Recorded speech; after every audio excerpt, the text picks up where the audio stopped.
Good morning. Oh, goodness me. Good morning. Good morning. Hey, thank you very much. That's much better. Right. As Emma said, my name is Paul Simmonds. For those of you who haven't heard about the Jericho Forum was founded in 2003, formed of some of the chief security officers of the Global 1,000 companies out there, those that run full-time security teams, looking at the issues that your data is going outside of your border. We now call that cloud, amongst other things. We didn't call it cloud at that point in time. I'm not a vendor.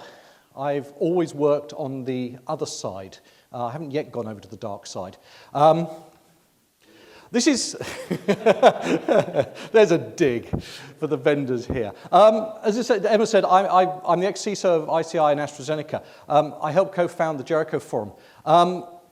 I helped write this thing called the Cloud Cube. We'll talk about this in a minute. It's a way to visualize what type of cloud you're doing and in what form you're doing it. I'm going to talk a little bit about architecture. The key thing here is actually at the moment I'm spending a lot of my time working as one of the 3 global editors on a thing called CSA Guidance version 3. So that's the Cloud Security Alliance. So the first question of the audience is, who of you here has read Cloud Security Alliance Guidance version 2.1? 1, 2, 3, 4, a handful. So you're at a cloud conference and you haven't read the leading work in the globe on cloud. Worries the hell out of me. Okay, fine. Right, in half an hour, we'll try to give you a good overview of what you should be doing and what you shouldn't be doing. The first thing you should be doing leaving this conference is going to cloudsecurityalliance.org and go read it.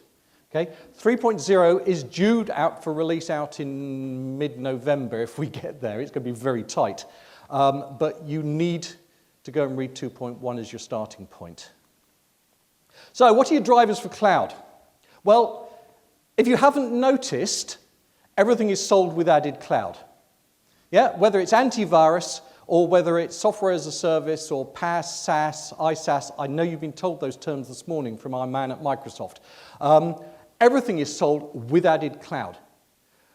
The thing you need to understand about cloud and cloud salesmen is that they are not targeting the IT department. They are coming into the CEO and the CFO and saying, it will save you money. Yeah? Who's been told here that cloud will save them money? Absolutely. One of the reasons it saves you money, and the CFO really likes this, it's operational expenditure versus capital expenditure. When there's problems raising money in this post-crash environment, and the potential of a double dip, then OPEX versus CAPEX is a really attractive proposition. Total cost of ownership is less. Ease of upgrades. How many people use Exchange here? Who's still on Exchange 2003? Yeah? Obsolete platform, totally obsolete. Why haven't you upgraded? It's too bloody difficult, isn't it? And it's going to cost too much, and the risk of change. So ease of upgrade. You get the latest version absolutely free as part of your package, and we do it all for you. The problem is none of the cloud vendors really have done a serious upgrade yet, but that's another story. Speed of implementation. We can have it running for you in 2 weeks. So the poster child for cloud computing is actually one of my competitors when I was at Astra, Eli Lilly. And they'd gone out to their outsourced supplier, and I don't know who they were, so I won't mention any names, and said, we want to do this big number crunching exercise. We think it's going to take 30 servers. And they came back with a silly number, like, sort of $2 million to build 30 servers, and it'll take 3 months. The guys who wanted to crunch the numbers went out to Amazon EC2.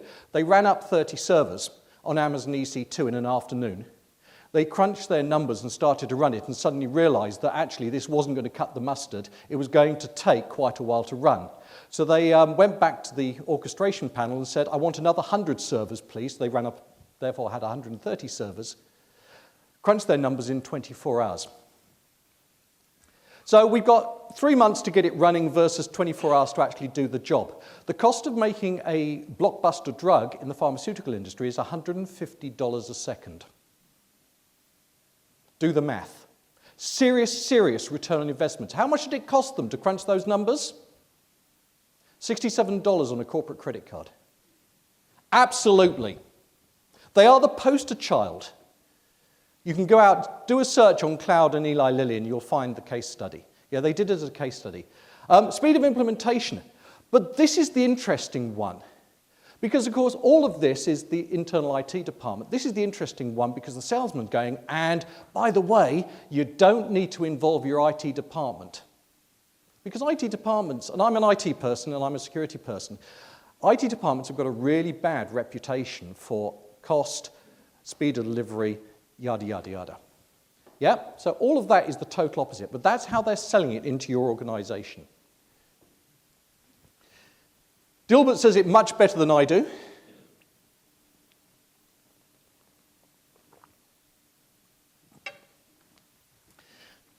One of my favorite Dilbert slides on cloud.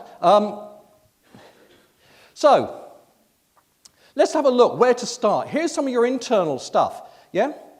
IT people, and particularly security people, and I'm a security person, I put my hand up, are control freaks. Have you noticed that?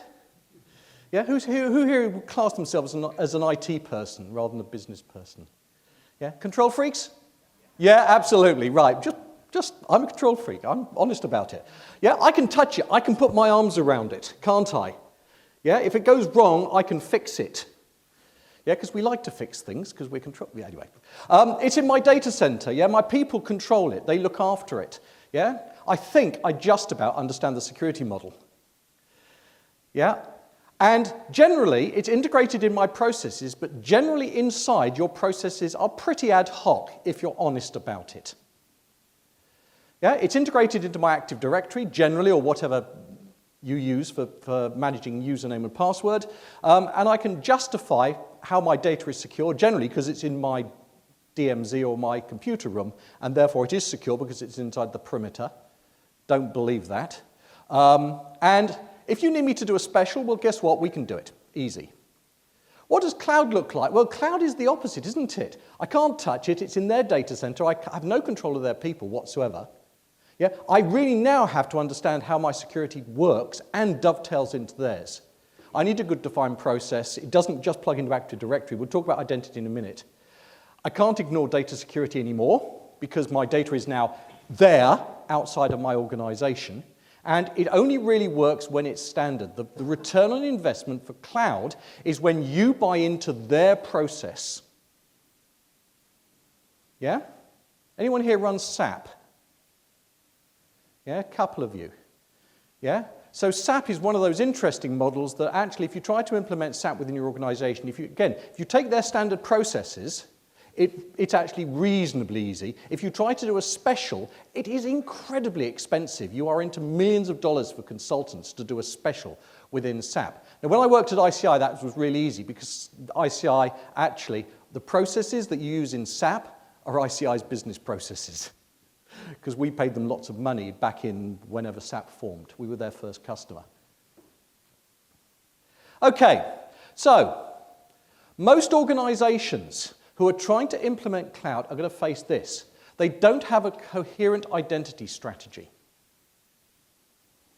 They don't have a coherent data strategy. They still operate this perimeterized model that it's in my data center and I can look after it. And they no one does outsourcing well. Let's be honest. So what are the three real issues that apply if you are trying to start off on cloud? Well, it's this. The first one, the big one out there, is data. Yeah, encryption of data, privacy of data, transnational issues with data. Who here runs Salesforce.com? One or two of you. Okay. Salesforce.com, you are putting in the information about users and customers, and you're putting in their names, etc., and a lot of information about them. Where is the information on Salesforce.com stored? US. Absolutely. So you are doing a data export to the US. Okay, I won't put you on the spot and ask you the nasty question, but the nasty question is, how many of you have actually put the legal model clauses as specified by the Data Protection Commissioner in place as part of your Salesforce.com contract? And I would lay odds it's probably none of you. So you are running illegally. Personal Data Protection Acts, and remember, it's not just European Data Protection Act. Yeah, the Australians have one, the Canadians have one, there's a new one coming out in New Zealand. The Japanese, if you look at the Japanese one, it's totally diametrically opposed for how the Europeans do Data Protection Act because the Japanese are funny like that. Identity. Identity is brilliant. When I was at AstraZeneca, we took 66,000 members of staff and put them into the cloud for their HR system. And it was sold, as salesmen do, to the CFO and to the HR board member, and it was brought to IT as a virtual fait accompli. We are going to save this much money, we are going to do it. So we sat down and had a discussion with them and said, you really think you are going to give 66,000 members of staff yet another username and password that is not connected in any way, shape or form to our one? They're going to lynch us because we're the IT folk, and they're probably going to lynch you as well. And they go, oh, I hadn't thought about that. And then we said, well, you know, how are we going to integrate that with our existing user management system? Because actually you are the master data source for users in the company. Oh, I hadn't thought about that. Okay, fine. Anyway, we sat down and worked it out. I'll talk about that in a minute. Lack of cloud consumable identity. It's really difficult to move identities into the cloud. It's really difficult to extend your corporate identity into the cloud. A lot of people will try to sell you stuff called single sign-on. It doesn't work.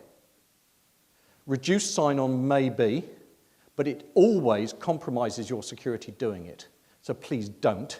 And there's a lack of strength with identity and trust issues. So, you know, go and use a cloud consumable identity. Who would trust a Facebook identity? Anyone here? Good. I'm very glad to see you as cynical as I am. And finally, cloud is outsourcing. I was sitting down at a meeting in Bournemouth earlier this week with a bunch of experts, security experts, around a table, and I said my starting point for an argument is that cloud is just outsourcing.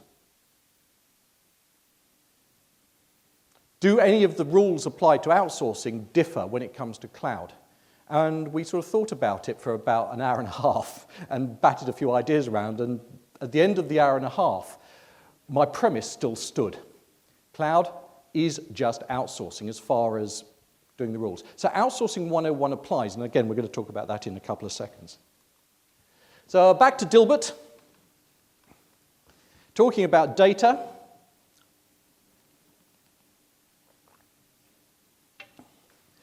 So data is really an issue. Cloud computing is no good because strangers would have access to our data. True or false? And of course, they don't understand it. This is not a cloud slide. This is a Jericho forum slide. This has been around for about 8 years. Yeah? The old way we used to do computing is our cloud used to sit on our data used to sit on our mainframe, sitting up here, internal. Then we started doing things like email. Remember when email first started? Yeah, about between 95 and 2000 for most people in this room, I suspect. Yeah. We started putting FTP. We started putting those first collaborative ventures. Yeah, you went out and bought your first leased line. Yeah, remember leased line? 64K leased line. It was magnificent. Yeah? And what was controlling it? It was just a router there, wasn't it? We didn't understand, well, there weren't such things as firewalls at that point of view. I started in the industry when we had to write our own firewalls because you couldn't buy them. Now, where's your data going? Well, it's going all over the place. The thing I want to tell you about this slide is that your data, whether you like it or not, is going right. It's going outside of your organization. A lot of it is going to end up over here in the cloud. Now, I'm a security person, and this is my slide. Therefore, I've added the brackets at the top. The thing I'd like you to take away from this slide is that you will be doing cloud in some shape or form, whether you like it or not. Your only decision is whether you're going to do it secured. So here's your starting point for related reading. This is a blatant plug from the Jericho forum. JerichoForum.org, down the bottom. This is the little line I was talking about where you end up with cloud at the top. The thing about the Jericho forum papers is that hopefully we try to keep them to 2 or 3 sides of A4. which is the aim behind them. And the other thing about them is they are Creative Commons. They're licensed under Creative Commons, which means you can go and steal the content and use it within your business with no fee whatsoever. So please feel free. We'd like the credit as well, it'd be really nice. But it's amazing how many conferences I go and speak at where someone else is presenting and they said, here's the Jericho Forum Cloud Cube model. And I think, oh, okay, that's nice. At least they credited us. 2 works to go and read, really easy read, hopefully. Business Rationale for Deperimeterization, in other words, why this stuff's happening to you, why you're being forced to do cloud. And a thing called the Jericho Forum Cloud Cube. I can't go into it, it's a full session in its own right. But go read it, it's a good read. It helps you get your head around what type of architecture you're deploying depending on what you're buying. No presentation would be complete without a quote from one of the security gurus out there, Bruce Schneier. Yeah, security is not a product, it's a process. It's more than designing strong cryptography. It's about understanding the entire ecosystem that's out there. So, data encryption and privacy. Here are the issues. How do you manage data in an environment that you don't own? Yeah? It's a very simple question. It's a lot harder to answer. Where does the encryption need to happen? Where should ideally the encryption happen? Yeah? So who should hold the data? Who should hold the keys to the encryption? Yeah? You should. You don't want to give the encryption keys to the people who are going to operate on the data because then their admins can open that data up, or anyone who hacks their system can get access to those keys and can open your data up. So ideally, you want to hold the encryption keys. That's absolutely fine if all you're doing is backup storage in the cloud. And there are a number of services around there. I personally use a backup storage vendor. My servers at home back up to Denver. And the vendor gives me 3 choices. We can manage the encryption keys for you as a blanket encryption key that we use. You can have an encryption key that we manage for you, which is logged against your account, or you can manage the encryption key on your own. But woe betide, if you lose the encryption key, game over, you don't get your backups back. So they give me the option, which is really nice. And it's dirt cheap, which is one of the benefits of cloud. That's what it's sold on, isn't it? This is the kicker, though. If you're buying anything other than file backup, at some point, there's a process or a database or something else going on in that cloud service you bought, Salesforce.com being the obvious one, which processes your data and does something clever with it, the value add bit. And to munge that data and work on an encrypted database, well, you can't, can you?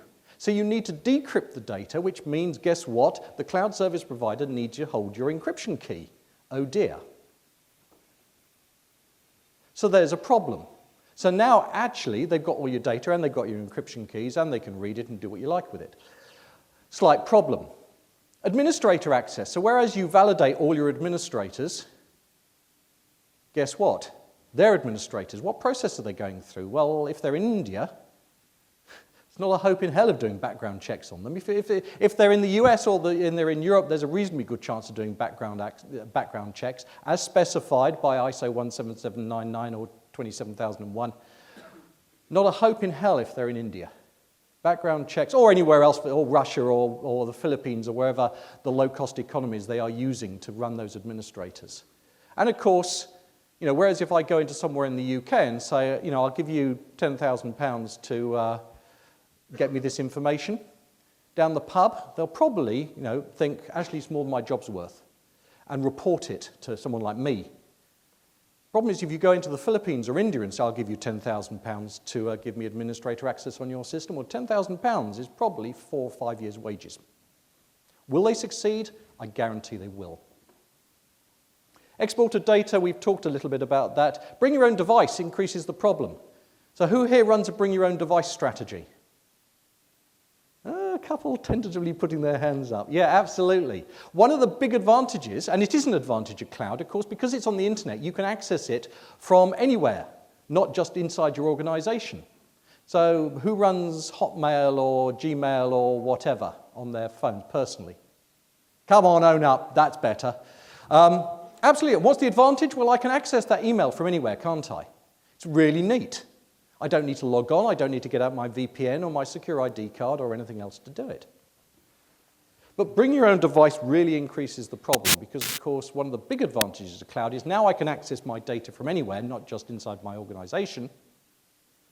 And then your people saying, well, yeah, but I now want to access it on my iPad. Or please, can I have a 3G dongle for my laptop so that when I'm roaming around, wherever I'm roaming around, I can access my data. I can be more productive, can't I? Yes.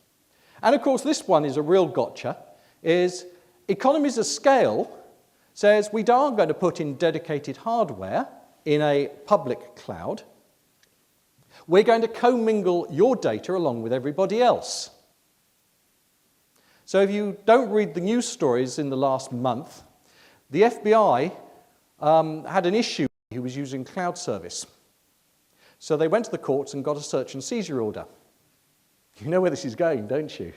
They went to the ISP, or the provider of the cloud service, and said, we have a search and seizure for this company. And the company turned round to them, thinking they were being clever, and said, well, we've got a slight problem with that because their data is striped and commingled, and their servers are commingled across this server, this server, this server, this server, and this SAN, and this data storage. So the FBI, what did they say? We'll take it all. Thank you very much. Yeah? A number of other big household names, and they were household names, went down with no warning whatsoever because the FBI literally just said, thank you very much, we'll have the lot.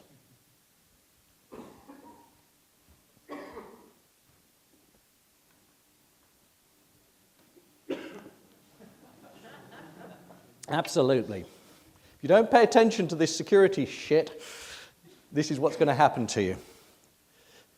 Okay, so there are solutions out there. It's not all gloom and doom. I'm a big cloud fan.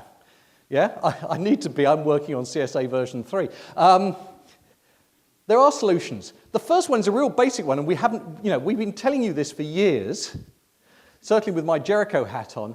Data must be secured in transit and at rest. Real basic stuff like, do you encrypt your backups? And it's amazing how many people don't. Do you encrypt that HMRC CD when you ship out half of the Social Security information or whatever they lost when HMRC lost 2 CDs worth, including my details or my family's details? Data must be secured in transit and at rest. Really easy to say, and actually, surprisingly, really easy to do.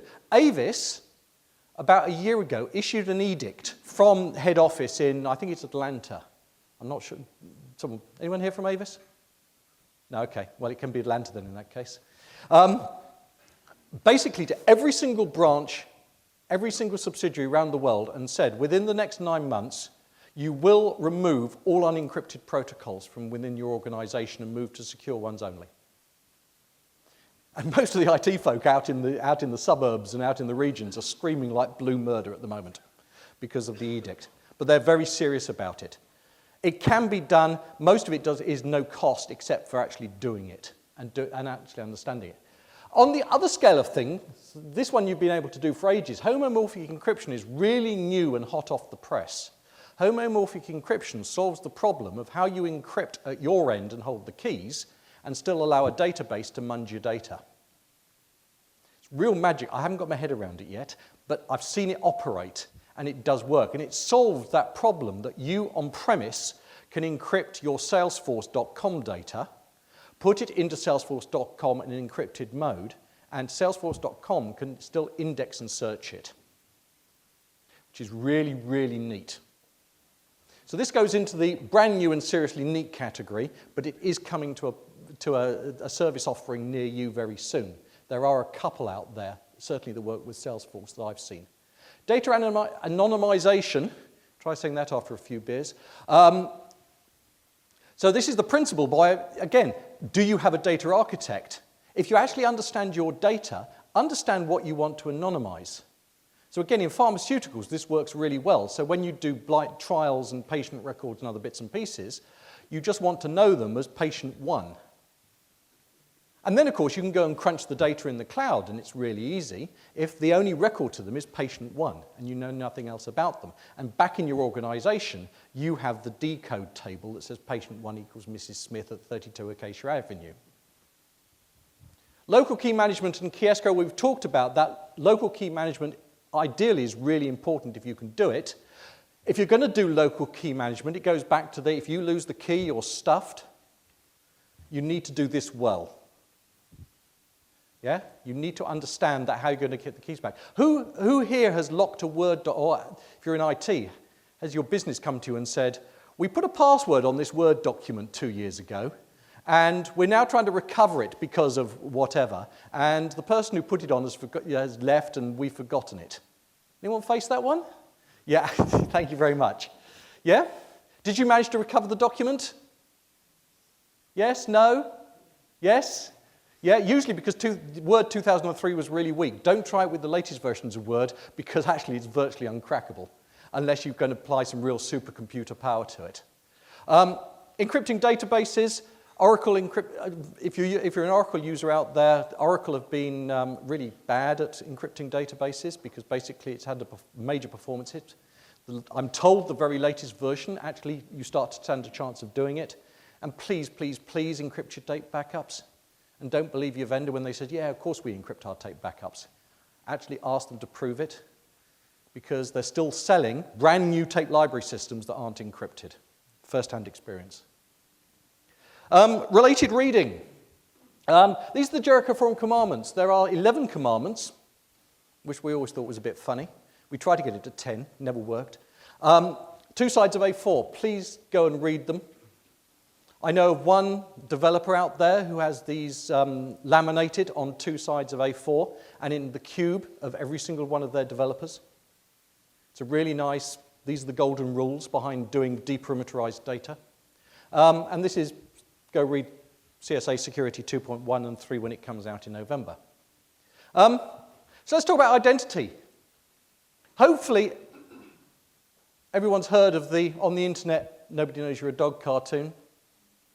Yeah, this is it. This is the original cartoon done in 1993. And this is the problem. On the internet, no one knows you're a dog. Cloud identity, internet identity is really difficult to do. The banks are really struggling with it. This is why the bad guys are winning at the moment, because we don't do good identity on the internet. The problem comes when you try to extend that identity into a cloud service, because you don't really want to use Facebook or your Amazon identity or anything else, because it's what's technically known as a self-asserted identity. So, issues. Lack of identity impacts usability. Giving people yet another username and password. How many username and password pairs do people have in their lives? Yeah? Anyone claim more than 100? No hands? You're all lying at one person. Right, the rest of you just haven't realized it yet. Most people operate with about 100 username password pairs. And what do? They either forget them, and they have to hit that button saying, forgotten my password, or they write them down. Single sign-on really doesn't work. Please do not believe the salesman when they tell you that. There's no global identity leverage. There is some work going on with NSTIC. Anyone heard of NSTIC? NSTIC is an American initiative run by my friends over there. NSTIC, it's an Americanism, stands for National Trusted Identity, National Trusted Identity for Identity in Cyberspace, or something along those lines. I keep forgetting it. But anyway, that's going on in the States. It might come and kick us in the backside sometime soon, if they do it right. Doesn't look like there's much hope of that at the moment. Management of people you don't control is flawed, especially their admins, but more importantly. Actually, one of the nice things about cloud is you can let lots of people access these systems. So ideally, if you've got lots of subcontractors and people, you could let them have direct access to your cloud systems because they can operate outside of your perimeter. But it doesn't work. Federation doesn't scale. Who here has tried to federate Active Directory together? Currently, to federate Active Directory, yeah, which is what most people use as your username and password system if you didn't realize already. You have to punch 87 holes in a firewall.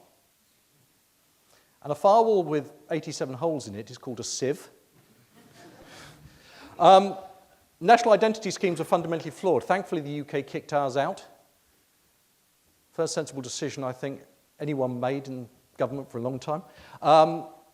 But the problem with national identity schemes is they start with grand ideas and they gradually get scaled back until they only work for the government. And you as business can't leverage them. So, what are the solutions out there? These are your solutions. Assertions or claims-based solutions, SAML is the techie term for it, works. It's what we used at AstraZeneca. We use the internal identity that people were used to, their Microsoft logon, for their Windows system, and they could go hr.astrazeneca.com in their browser, and the HR system in Brussels on the internet went, "Hello, Paul, nice to see you."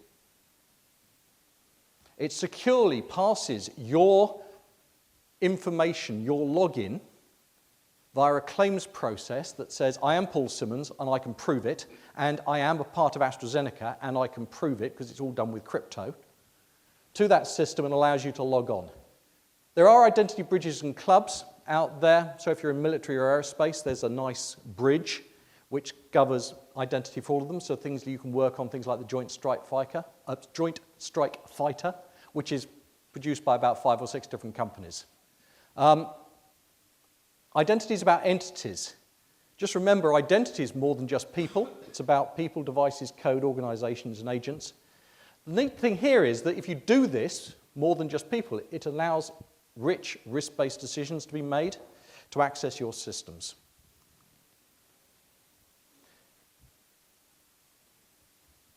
I'll let you read that because we're running out of time. So, and these are available. I hope these, yep, they're going to be made available, the slides, so you can read that one at your leisure.